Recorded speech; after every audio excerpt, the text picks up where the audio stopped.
1941. Europa está en llamas. Los aviones alemanes bombardean Londres noche tras noche y miles de familias huyen hacia el norte buscando refugio. Entre los evacuados hay una mujer de 58 años, psicoanalista, con un maletín lleno de juguetes pequeños y la mirada entrenada para leer lo que nadie más ve. Su nombre es Melanie Klein. En el pequeño pueblo de Pitlochry, en tierras altas escocesas, la encontrará un niño de 10 años llamado Richard. Un niño que no puede ir a la escuela, que no sale solo a la calle, que escucha boletines de noticias varias veces al día y pasa horas analizando mapas de los frentes de batalla. Este niño vive con una guerra afuera y otra guerra adentro. Richard, el niño que llevaba la guerra por dentro. Bienvenidos a Diálogos en Sesión. Historiales y relatos clínicos del psicoanálisis.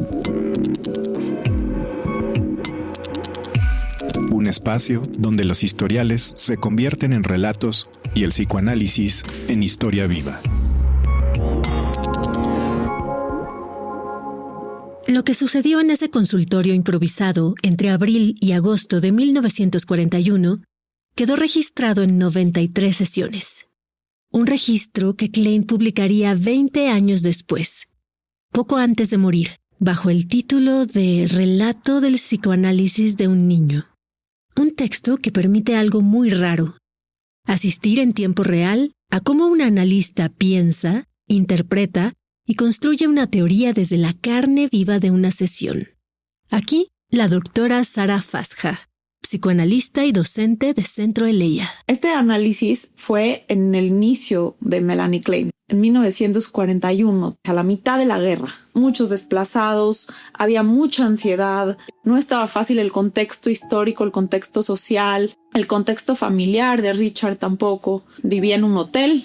También a él se le hizo difícil tener que haber sido desplazado de su hogar al campo, no le fue fácil. Y ahora vivía en un hotel con su mamá toda la semana, lejos de su papá y su hermano grande que estaba estudiando fuera. Antes de entrar a las sesiones, conviene detenerse un momento y conocer a Richard. No en abstracto, sino en su particularidad clínica. Porque uno de los errores más comunes al acercarse a este caso es leerlo como una ilustración de la teoría kleiniana. Richard no es una ilustración, es una persona, un niño con una historia. El caso Richard es un caso muy emblemático. Richard es un niño que a la mitad de la guerra es desplazado a un campo y a la vez Melanie Klein también se muda por unos meses muy cerquita de donde vive Richard. Y por la gravedad del caso, sus papás deciden que la mamá y Richard se van a ir a vivir durante la semana al poblado en donde Klein está. Entonces se van a vivir de lunes a sábado. El sábado se regresan a casa y el lunes vuelven al análisis. El análisis desde un inicio empieza sabiendo todos los participantes que va a durar 4 meses. No es un análisis convencional en el sentido de duración hasta que algo suceda o hasta que el paciente quiera salir, no, sino que es un análisis con una duración predeterminada que tanto Richard estaba consciente de eso y los papás de Richard también y Melanie Klein también, ¿no? Sabiendo que es o eso o nada y que eso está mejor, ¿no? Entonces empieza a trabajar con él porque tiene 2 años sin ir a la escuela. Tenía fobia a los niños, ¿no? O sea, tenía una dificultad muy, muy grande de relacionarse con los niños. Veía niños en la calle y se asustaba. Era un niño de 10 años que se le dificultaba muchísimo relacionarse con los demás. Estaba muy allegado a la madre, entonces era como muy demandante con la madre. La madre ya estaba muy agotada Y también tenía una hipocondría importante en donde de pronto se sentía enfermo, le dolían partes del cuerpo, se quejaba mucho. Entonces no se la pasaba fácil. También tenía episodios depresivos, se le veía la cara muy seria, la cara como muy retraído, como sufriendo, no se la pasaba bien. Los papás estaban preocupados y dijeron, bueno, pues vamos a intentar esta cura, ¿no? Este análisis para ver si mejora. Klein accede a hacer ese intento. Y lo que ocurre a continuación va a quedar documentado con una minuciosidad que asombra incluso hoy. Tenía un hermano de 18, 19 años en el momento que él tenía 10. Entonces tampoco es que tenía una relación tan cercana con él, pero para él, tanto su papá como su hermano eran como rivales en relación a la madre.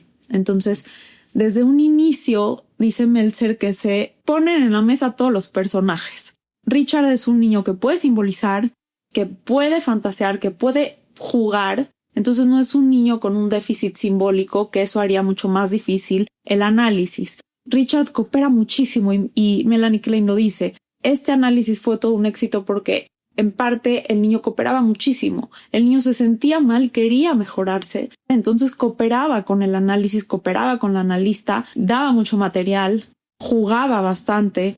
En las primeras sesiones no juega tanto, más bien está expectante, está ansioso, está perseguido, está dudoso de Melanie Klein, desconfiado y al mismo tiempo está seductor porque una de las cosas que él hacía era seducir sobre todo a las mujeres adultas y caer bien. Entonces es un niño que Melanie Klein dice, yo estaba muy consciente de mi contratransferencia positiva hacia Richard. Me caía bien, era simpático. Klein nota que Richard es precoz. Es musical. Tiene una inteligencia y una curiosidad vivas.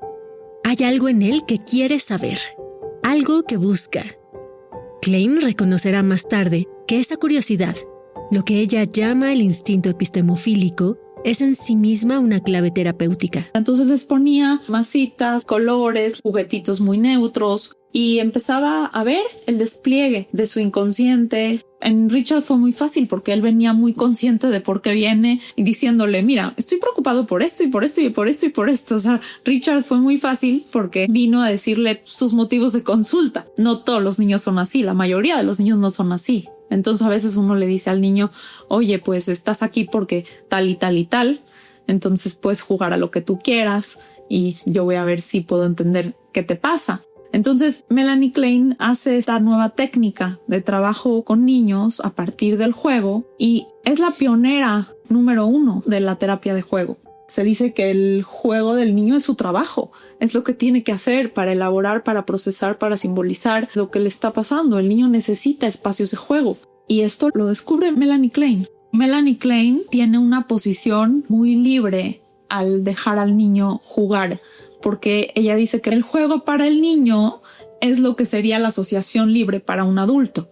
Entonces uno lo que espera de un adulto es que asocie libremente, es que pueda pensar en una cosa y después pensar en otra y decir una cosa y decir un equívoco y entonces se analiza eso, ¿no? Entonces en el juego del niño lo que esperaba Klein era no modificar su juego, no modelar el juego, no decirle lo que hacer en el juego, sino más bien esperar libremente a qué va a expresar en el juego el niño. Sobre esa mesa van a aparecer en los meses siguientes flotas de barcos de guerra, trenes, mapas de lo que Richard llama el imperio y 74 dibujos que Klein conserva y describe uno a uno.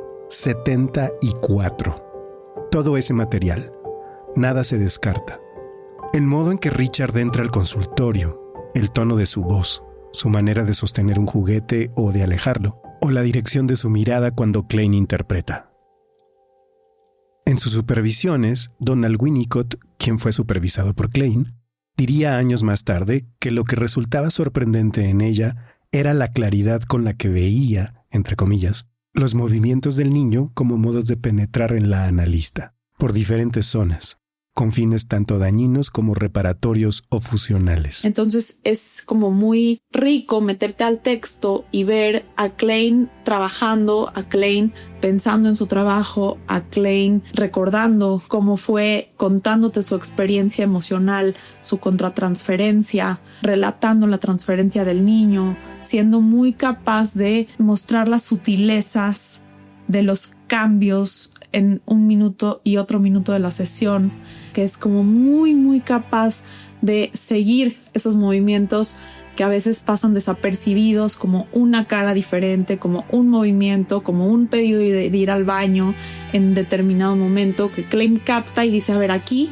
se fue al baño porque no aguantó la interpretación, o porque fue demasiado, o porque quiso cambiar el tema, o porque quiso revisar si su pene estaba bien, porque el análisis de la angustia que tenía de la castración, ¿no? De ser castrado, le angustió bastante, ¿no? Entonces, en ese sentido es como muy capaz, muy intuitiva, tiene mucha soltura clínica también. Uno ve a una Klein trabajar muy despreocupada, mucho menos rígida de lo que uno la ve en la teoría. Aquí no hay diván vienés, no hay cuadros en las paredes ni solemnidad institucional. Klein recibe a Richard en un local prestado. Era un cuarto de juegos para niñas exploradoras que le rentaron a Klein a falta de otro espacio. Una mesa, algunas sillas y lo que ella misma trae. Juguetes pequeños, papel, lápices, tizas. Eso es todo. La técnica del juego era ya para Klein una certeza. Pero para comprender qué hace Klein con Richard, es indispensable entender el contexto teórico en que lo hace. Mientras Klein trabaja en Escocia con Richard, en Londres se desarrolla uno de los debates más apasionados y ásperos de la historia del psicoanálisis. La Sociedad Psicoanalítica Británica está partida en dos. De un lado, los seguidores de Anna Freud, hija de Sigmund, y del otro, los kleinianos. Y entre ambos grupos, lo que está en juego es la naturaleza misma del psicoanálisis infantil. Anna Freud tenía la idea de que se tenía que educar al niño, no llegar a las ansiedades profundas, sino que trabajar con los mecanismos de defensa del yo y ayudarle a tener un yo más firme, más autónomo, más establecido y que pueda lidiar con los aspectos inconscientes, pero no llegar directamente a interpretarle lo inconsciente. Melanie Klein difiere por completo y dice, no, claro que no, el niño te capta perfectamente si le hablas en un modo de niño o si te refieres desde sus palabras, desde cómo habla el niño, cómo le dice a la caca. Richard le decía lo grande, era el big job, y la pipí, little job. Ok, entonces así le hablamos y le decías lo grande o lo chico para referirte a eso porque así le dice él, ¿no? Entonces, de pronto, Melanie Klein se anima a hacer un psicoanálisis profundo para llegar a los niveles más profundos del inconsciente, pensando que eso va a ser lo que alivie al niño. Y en el caso Richard y en otros muchos casos más, nos muestra cómo se alivia al niño, se mejoran los síntomas, se calman las ansiedades y se fortalece el yo a partir de la integración de esos aspectos de su inconsciente que les son regresados. Entonces se trabaja muy parecido a cómo se trabaja con un adulto, pero a partir de la utilización de la técnica del juego. Entonces la teoría no difiere de la teoría freudiana, hacer consciente lo inconsciente, reflejarle la profundidad de la mente, a diferencia de el grupo de Anna Freud, que pensaban que no, que los niños no hacen transferencia porque la transferencia está hacia sus papás. Y si está hacia sus papás, no va a haber una posibilidad de trabajar la transferencia con el analista. Entonces, si uno lee el caso Richard desde la perspectiva de Anna Freud, uno diría, pues Klein está diciendo cosas que no van. Pero si uno entiende que Klein estaba trabajando con la transferencia y uno ve cómo Richard estaba haciendo transferencia con Klein y cómo a partir de la figura de Klein él se relacionaba con ella, a partir de el consultorio él se relacionaba con ella, a partir de las puertas del consultorio. O sea, uno ve claramente que hay una transferencia no nada más hacia Klein, sino hacia el consultorio mismo. Para Melanie Klein, la transferencia en el niño es inmediata, total y el escenario central del trabajo analítico desde la primera sesión. El analista no es un educador ni un yo auxiliar. Es, desde el primer momento, un objeto interno que el niño proyecta, distorsiona, ataca idealiza. Pero además, para Anna Freud, el superyo del niño era aún demasiado frágil para tolerar interpretaciones profundas sobre sus impulsos agresivos y sexuales. Interpretarlos prematuramente podía desestabilizar al niño. Para Klein era exactamente al revés. Era la no interpretación, el silencio sobre esas fantasías, lo que mantenía al niño prisionero de su angustia. La interpretación correcta resultaba liberadora. También algo bien importante que se logra ver en el texto es cómo, a partir de regresarle a un paciente sus aspectos agresivos, sus aspectos hostiles, sus aspectos envidiosos, esos aspectos que nadie quiere saber de uno mismo, en vez de angustiarlo más, lo calmaban y lo aliviaban. Y esa es parte de la teoría kleiniana, ¿no? O sea, que si tú reintegras eso que proyectaste afuera y eso que es tuyo, al final eso te alivia, eso te calma y eso te permite sentirte más completo. Algo pasaba y Klein empezaba a confiar más en su técnica. Hay un fundamento teórico que atraviesa todo el trabajo de Klein con Richard y que tiene que ver con la forma en que ella concibe la agresión. Klein toma muy en serio la hipótesis freudiana de la pulsión de muerte, pero la lleva a consecuencias que el propio Freud no había extraído con esa radicalidad. Para Klein, la agresión no es únicamente consecuencia de la frustración, es constitutiva. Está ahí desde el origen. Richard muestra fantasías de aniquilación masiva, fantasías en las que destruye, devora, borra, fantasías que involucran a sus padres, a los bebés imaginados dentro del cuerpo de su madre, a los niños reales de la calle que le generan terror. Klein no minimiza estas fantasías, no las relativiza como producto del estrés de la guerra. Tampoco las moraliza, las interpreta como expresión de agresión primaria dirigida hacia los objetos internos. Lo interesante del análisis de Richard es que estaba haciendo una expresión de una guerra interior que estaba viviendo el niño y que aunque estaba viendo una guerra real afuera, en el mundo, lo que Klein muestra es que la guerra interior tenía una expresión por medio de juguetes, mapas. Por ejemplo, en las primeras sesiones Richard dibuja mapas, dibuja ataques, piensa que Alemania quiere destruir todo, ¿no? Entonces Klein descubre que Alemania no es el país enemigo, sino que había una parte agresiva de su mundo interno expresada y proyectada en Alemania. Aquí la guerra externa cumple una función muy específica. Actúa como espejo amplificador. El conflicto bélico que rodea a Richard no genera su agresión interna, pero le proporciona un lenguaje, imágenes y una gramática para representarla. Los bombardeos, Hitler, las invasiones, los ejércitos en conflicto, todo eso resuena con algo que ya estaba en él mucho antes de que estallara la guerra. Y esa agresión no se expresa solo en los mapas. En el juego mismo, la violencia aparece sin aviso. Porque otra cosa que le pasaba a Richard es que empezaban a jugar, no sé, con trenecitos, empezaba a tomar los juguetes y acababa haciendo un destrozo, todos los juguetes tirados, todos los juguetes rotos en el piso, todos lastimados. Entonces había este momento en donde una emoción sádica, agresiva en algún sentido, destrozaba todo.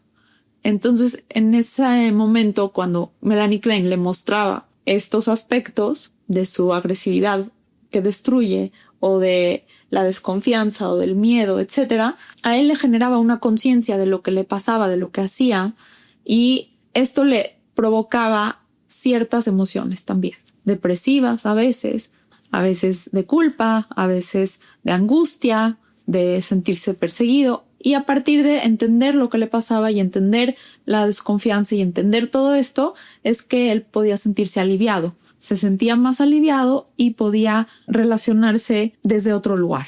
Hay que ser rigurosos en este punto, porque es fácil malentenderlo.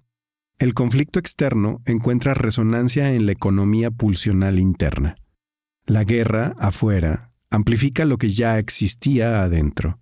Y esa amplificación hace que las fantasías agresivas de Richard sean más intensas, más urgentes, más difíciles de modular. Lo que el análisis permite, entonces, es ligar la agresión con la representación. poner en palabras lo que hasta entonces solo podía expresarse como síntoma, como angustia, como inhibición.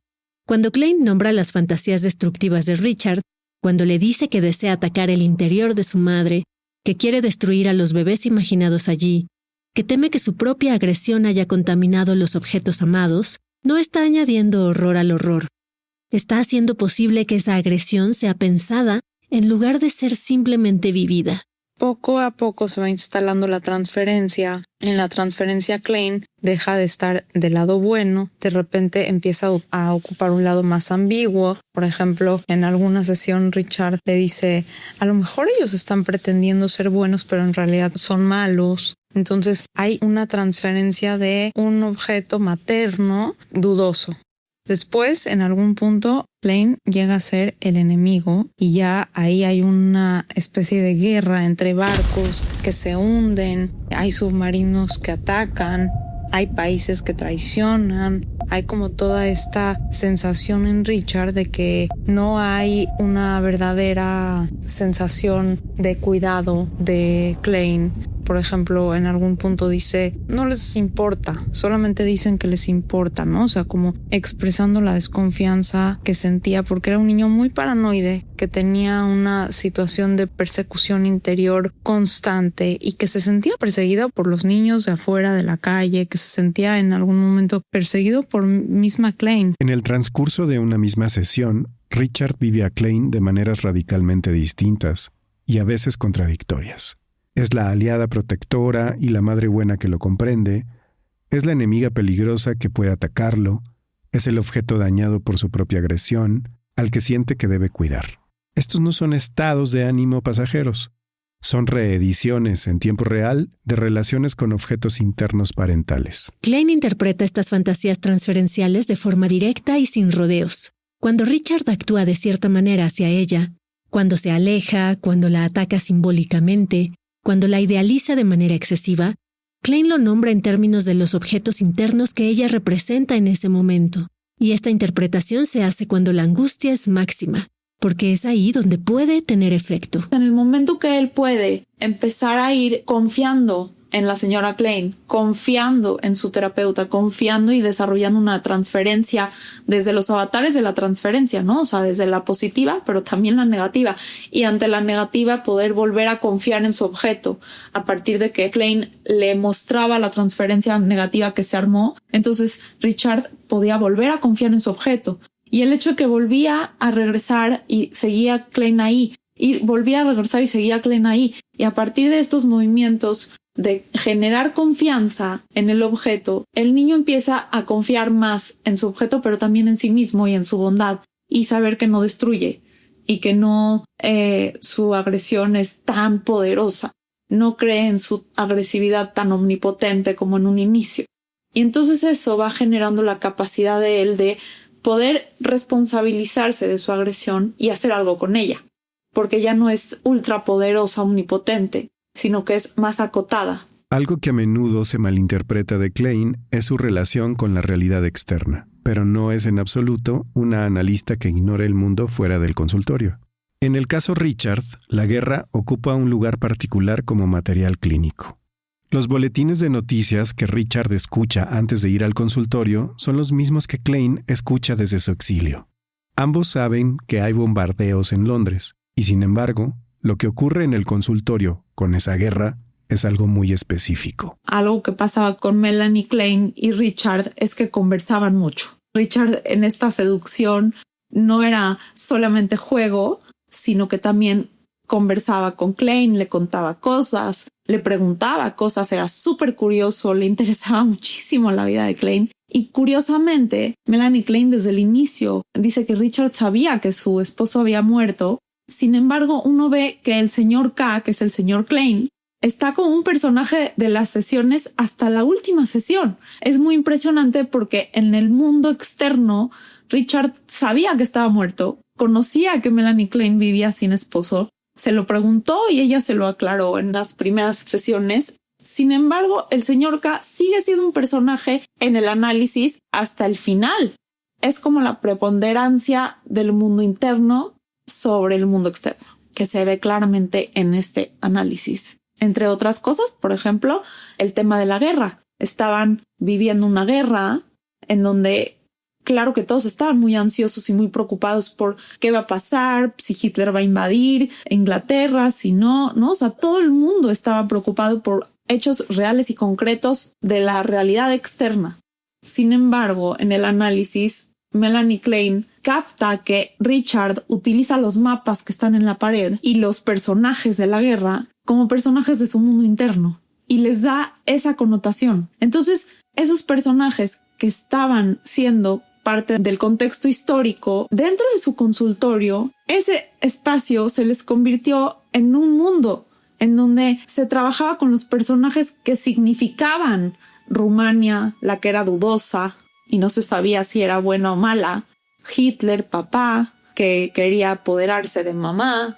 Entonces los personajes van teniendo vida interna, no tenía que ver con la guerra, tenía que ver con su mundo interno y con cómo vivía sus objetos. Eso es la riqueza también de Klein, que puede pasar de lo concreto y de lo real de afuera al mundo interno del niño. Y eso es lo que nos enseña todo el tiempo en el análisis. Y me gustaría leer una partecita en la sesión número 19 para que veamos un poco el vínculo que se genera en el mundo de Richard y Melanie Klein. Y Richard pone toda la flota de un lado y dice que todos son barcos británicos y que forman una familia feliz. Indica que los dos barcos son los padres, los cruceros, la cocinera, la muchacha y Paul, mientras que los destructores son bebés que todavía están dentro de mamá. Entonces empieza a jugar con los otros juguetes. Forma una ciudad al lado de la vía del tren, diciendo que nada se va a mover, ni aun los trenes, los cuales están colocados uno tras otro. Le dice a una niña de juguete que no se acerque a la vía porque es peligrosa. Forma varios grupos entre los que están los 3 animales en 2 vagones, pero separa a un lado a la mujer rosa y a otros muñequitos con los que ha jugado otras veces. El perro, dice, está moviendo el rabo, pero aparte de eso está quieto.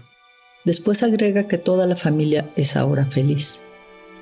De pronto, sin embargo, mueve los 2 trenes, los hace chocar y tira todas las cosas.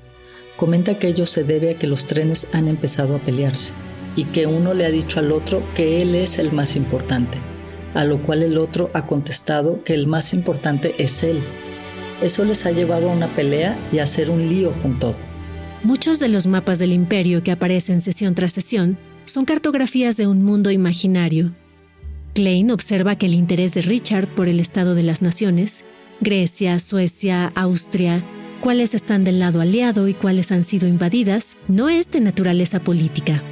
La cartografía funciona más bien como un intento de dar orden a un mundo interno vivido como fragmentado.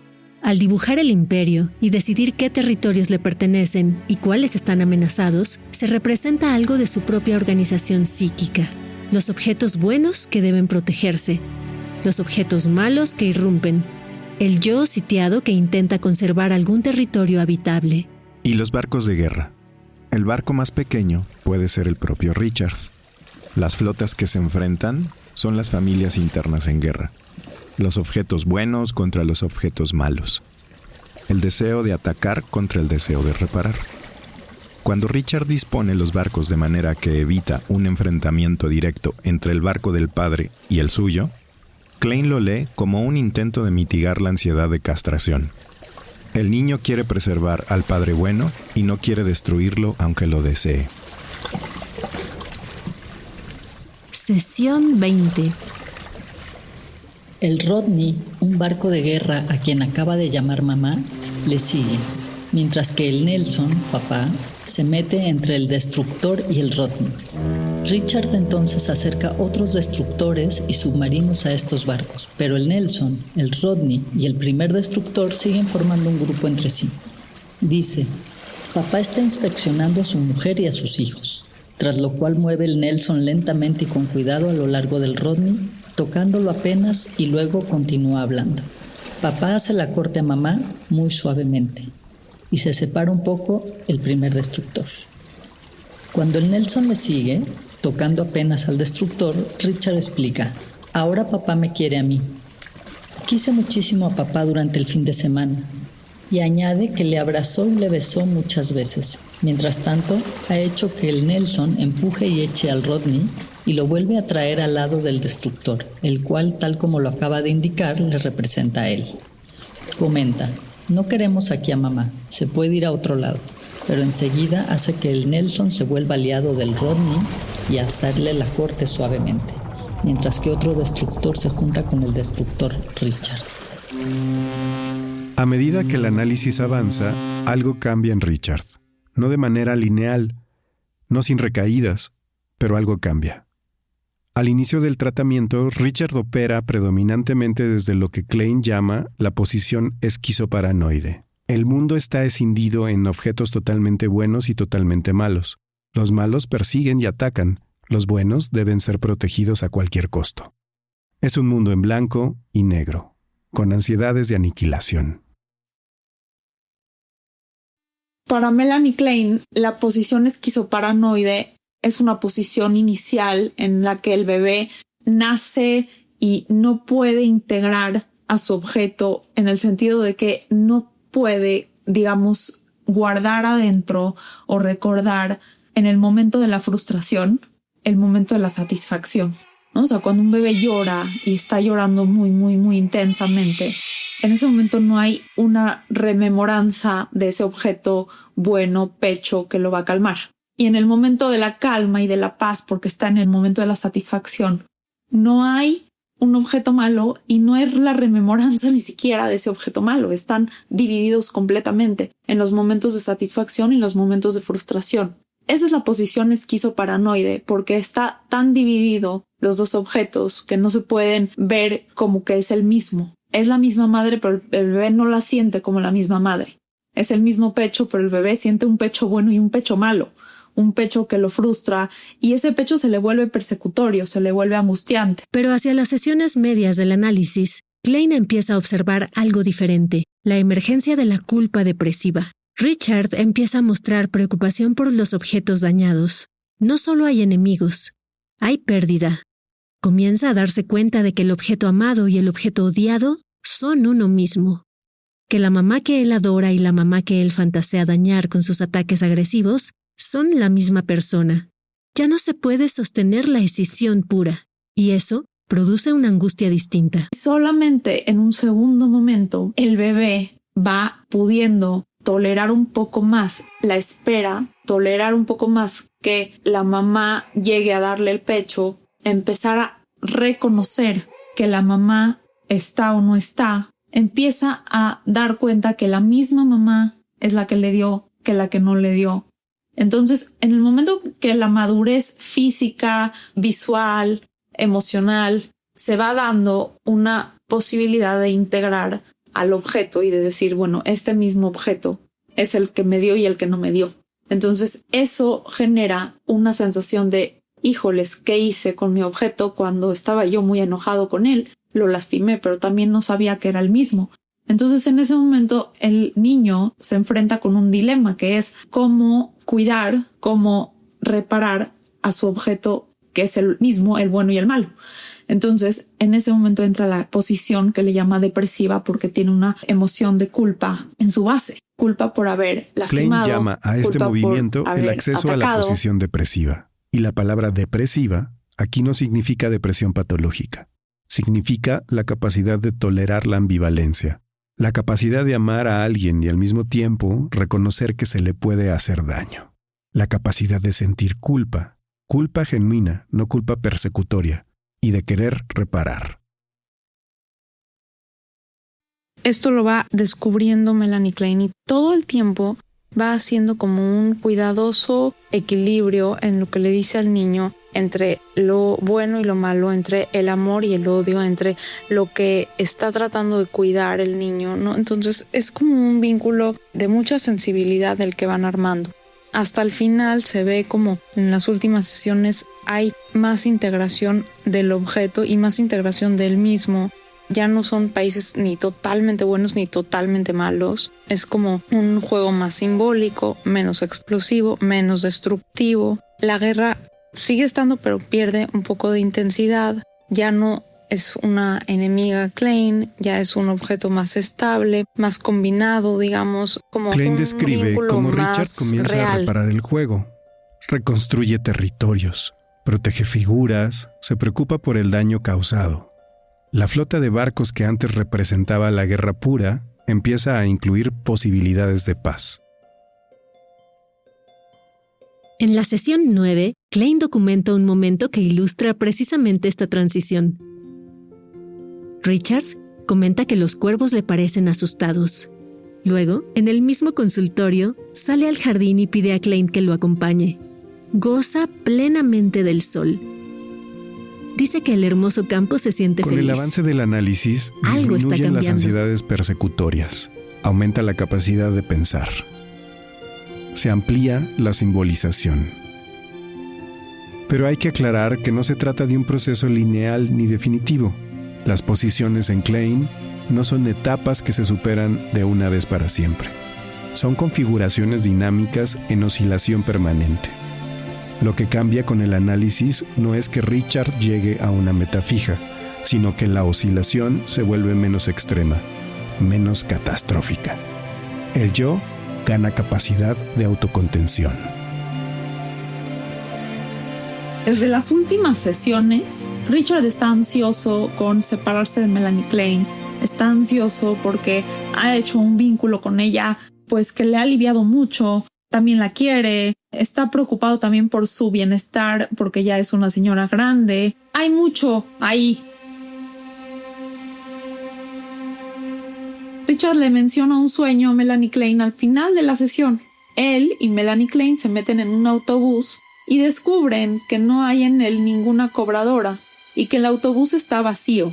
También hay un auto con alguna gente adentro. Sobre el asiento está acostada una niña. El auto es muy chato. Melanie Klein le pregunta varias cosas, pero no consigue que Richard asocie nada con el sueño. Le interpreta entonces que el autobús vacío y sin cobradora es él sin análisis y sin la mamá interna buena, y que siente por lo tanto que se queda sin nadie que le guíe, ¿no? Entonces acá se ve como esta ansiedad que tiene Richard de quedarse sin Klein y que aparece en un sueño y él tiene como la capacidad de soñarlo, luego de venírselo a contar, de recibir la interpretación, pero bueno, ya es también al final de la sesión, casi al final del análisis, uno ve cómo se va generando una confianza y al mismo tiempo está el miedo, ¿no?, de quedarse vacío.